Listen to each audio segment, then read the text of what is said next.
और जमशेदपुर में कार्यक्रम के बाद सड़क मार्ग से रांची पहुंचने पर प्रधानमंत्री मोदी का मुख्यमंत्री हेमंत सोरेन ने अभिवादन किया। उन्होंने प्रधानमंत्री को रांची के बिरसा मुंडा एयरपोर्ट पर विदाई दी। हवाई अड्डा परिसर में सीएम ने प्रधानमंत्री मोदी का स्वागत किया और स्मृति चिन्ह भेंट कर विदाई दी। तो दो तस्वीरें इस समय आपकी टेलीविजन स्क्रीन पर हैं। पहली तस्वीर जब हेमंत सोरेन और प्रधानमंत्री नरेंद्र मोदी की मुलाकात हुई, उस समय स्मृति चिन्ह जब प्रधानमंत्री को प्रदान किया गया, हाथ मिलाकर उनका अभिवादन किया गया, उन्हें विदाई दी गई रांची से, उस दौरान की पहली तस्वीर है। और प्रधानमंत्री नरेंद्र मोदी का जब काफिला रांची पहुंचा था, उस दौरान की दूसरी तस्वीर है।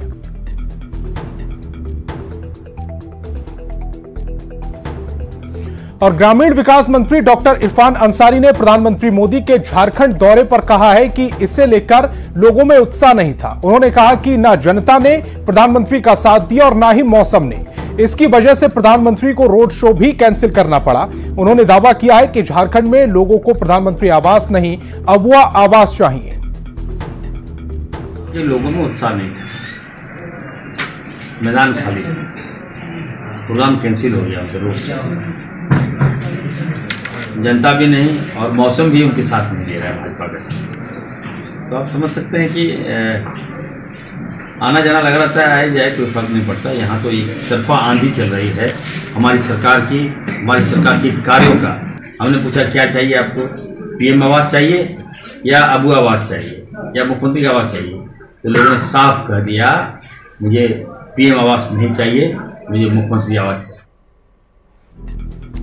झारखंड आरजेडी उपाध्यक्ष अनीता यादव ने दावा किया है कि झारखंड में राज्य सरकार के कामकाज से बीजेपी में बौखलाहट है। उन्होंने प्रधानमंत्री की ओर से घुसपैठ का मुद्दा उठाने पर पलटवार किया और पूछा कि केंद्र सरकार बताइए किसका मुद्दा है, केंद्र का या राज्य का। उन्होंने ऐसी बातें कर झारखंड की जनता को अपमानित करने का आरोप लगाया। इस तरह का भाषा प्रयोग नहीं करना चाहिए। और जहां तक घुसपैठ की बात है, तो सीमा सुरक्षा किसके हाथ में है? ये प्रधानमंत्री जी के हाथ में है कि राज्य सरकार के हाथ में है? इसकी जवाबदेही तो उनकी होनी चाहिए। और ये हम आदिवासी जो यहाँ के हैं उसका अपमान कर रहे हैं, और जो ये बोल रहे हैं कि जेएमएम में और यहाँ की पार्टी में अगर घुसपैठिए बैठे हैं तो ये हम लोगों का अपमान है और इसका बदला यहाँ की जनता उनसे लेगी। जमशेदपुर में प्रधानमंत्री मोदी के आगमन को लेकर विशेष तैयारी की गई थी, लेकिन बारिश की वजह से कार्यक्रम ऑनलाइन ही करना पड़ा। प्रधानमंत्री से मिलने के लिए स्कूली बच्चों के साथ ही हजारों लोग मौजूद थे। बारिश की वजह से रेलवे स्टेशन पर कार्यक्रम स्थगित होने से बच्चे मायूस दिखे।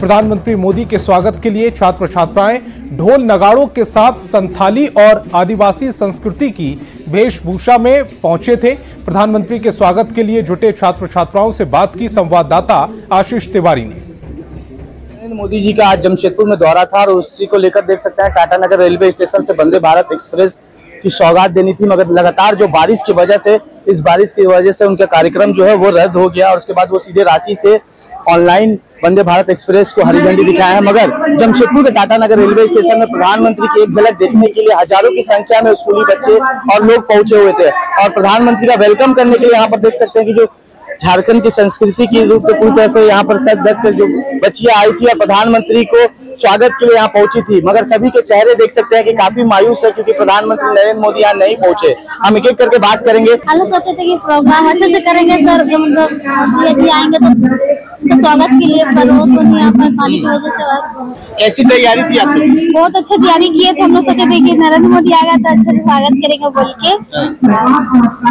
कहाँ से आए, कैसी तैयारी थी? सीताराम डेरा से, और हम लोग बहुत अच्छा तैयारी किए बट वो यहाँ नहीं पहुँच पाए, उसके लिए हम लोग थोड़ा अफसोस है। प्रधानमंत्री नरेंद्र मोदी जी का कार्यक्रम जो है वो स्थगित हो गया, मगर यहाँ पर लोग जो है अलग अलग तरीके से उनके स्वागत के लिए तैयारी करके रखे हुए थे और प्रधानमंत्री के कार्यक्रम के स्थगित होने के बाद काफी मायूस है। मगर एक उम्मीद फिर से है कि अगर अगली बार प्रधानमंत्री नरेंद्र मोदी जमशेदपुर आते हैं तो इनको एक बार फिर से मौका मिले जिससे वो प्रधानमंत्री की एक झलक देख सके। न्यूज़ 18 के लिए जमशेदपुर से आशीष कुमार।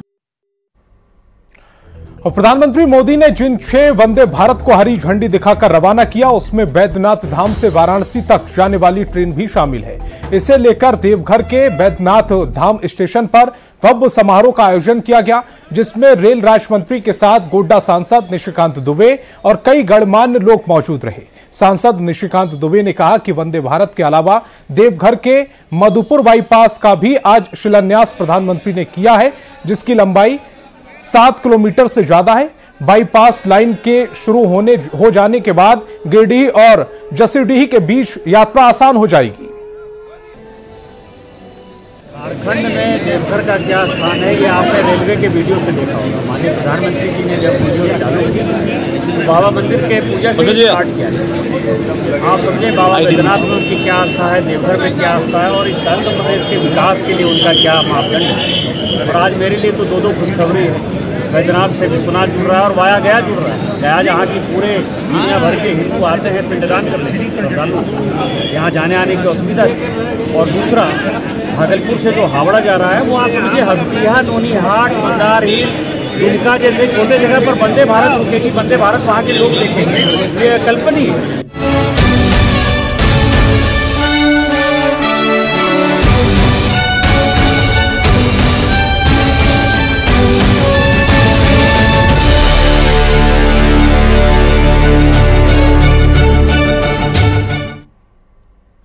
और हजारीबाग जिले में आए दिन सत्संग के नाम पर चंगाई सभा के जरिए धर्म परिवर्तन के आरोप सामने आते रहते हैं। पदमा थाना क्षेत्र के अंडार गांव में चंगाई सभा चल रही थी। आरोप है कि सत्संग के नाम पर धर्मांतरण का गंदा खेल खेला जा रहा था। इसकी जानकारी जब लोगों को लगी तो तकरीबन 50 की संख्या में लोग अडार गांव पहुंचे और धर्मांतरण के खेल बंद कराने की अपील की गई। इसी दौरान दोनों पक्षों में विवाद बढ़ गया और फिर माहौल इतना बिगड़ गया कि मारपीट और पथराव की नौबत आ गई। इसमें 6 लोग घायल हुए हैं।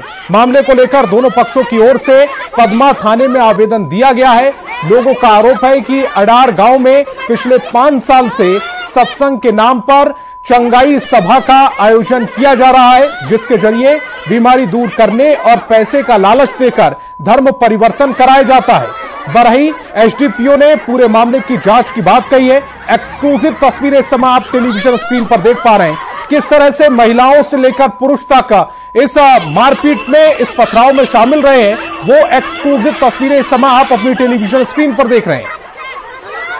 क्षेत्र के अडार गांव में कई वर्षों से श्री कुमार यादव पिता विष्णु यादव के द्वारा चंगाई सभा का आयोजन करवाया जाता है, जहां हजारों संख्या में महिलाएं पुरुष वहां उपस्थित होती है और श्री कुमार यादव के द्वारा वहां पे प्रलोभन दे करके और कुछ एजेंट के द्वारा लोगों को, महिलाओं को बरगला कर वहाँ बुलाया जाता है। सनातन के नाम पर बुलाया जाता है, सत्संग के नाम पर बुलाया जाता है, परंतु वहाँ पर बाइबिल का ज्ञान दिया जाता है, ईसा मसीह के बारे में बताया जाता है और वहाँ प्रलोभन दिया जाता है कि जो भी बीमारी है, जो भी किसी तरह का परेशानी है, सब वहाँ पे दूर होता है। इसी झांसे में आकर महिलाएं, कुछ लोग वहाँ पहुँचती हैं। और झारखंड में लगातार हो रही बारिश ने लोगों को बेहाल कर दिया है। आपको दिखा रहे हैं बारिश और बाढ़ से बेहाली की 5 तस्वीरें। गढ़वा में दांडो और सरस्वती नदी उफान पर है, जिससे घरों में पानी घुस गया और करोड़ों की संपत्ति के नुकसान की आशंका जताई जा रही है। लातेहार में बारिश के बाद तेज आंधी ने जमकर तबाही मचाई है। पलामू में बारिश के पानी में बच्चों के साथ कई लोग फंस गए। जामताड़ा में भी बारिश से परेशानी बढ़ती दिख रही है। और बात रामगढ़ की करें तो वहां भी भैरवी नदी उफान पर है, जिससे लोगों को काफी परेशानी हो रही है।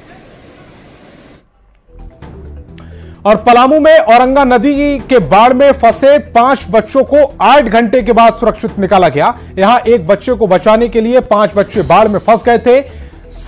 बरवा थाना प्रभारी और अंचल अधिकारी के नेतृत्व में रेस्क्यू किया गया। गोताखोरों की मदद से 8 घंटे बाद उनको सुरक्षित रेस्क्यू किया गया। इस दौरान ड्रोन कैमरे के माध्यम से उन पर निगरानी रखी जा रही थी। मौके का जायजा लिया संवाददाता नील कमल ने। सतबरवा थाना क्षेत्र के लिदुआ टाड़ गांव में, जहां पे ठीक आप देख सकते हैं मेरे पीछे, ये औरंगा नदी है और यही उफनती नदी में टापू नुमा जो जगह है वहां से रेस्क्यू किया है। प्रशासन के लोगों ने रेस्क्यू किया है। सुबह ये शौच के लिए बच्चे बीच नदी में गए थे और अचानक बाढ़ का पानी आया। गोताखोर की मदद से बच्चे को रेस्क्यू किया गया है। बताया जा रहा है कि ये बच्चे अपने रिश्तेदार के यहाँ आए हुए थे। देख सकते हैं यही है मुखलेश परैया, जो कि सुबह शौच के लिए नदी में गया था और अचानक से बाढ़ आ गई थी, जिससे ये वहां पे फंस गया था और यही कोशिश कर रहा था। इसके अलावे और 4 लोग गए थे, बाथरूम गेट अचानक बाढ़ आ गई। उतना बाढ़ के मैं अंदर से डर नहीं लगता है। वहाँ दोनों पार और नदी के बीच में वहाँ खड़ा है, डरे न लगे। प्रशासन बचाया। हाँ, प्रशासन। बरसाती नदी है, उससे सावधानी बरतना है, सावधान होकर रहना है ताकि इस तरह के हालात से गुजरना ना पड़े। नीलकमल, न्यूज़ 18 पलामू। तो इस बुलेटिन में फिलहाल इतना ही, लेकिन चलते चलते एक नजर हेडलाइंस पर।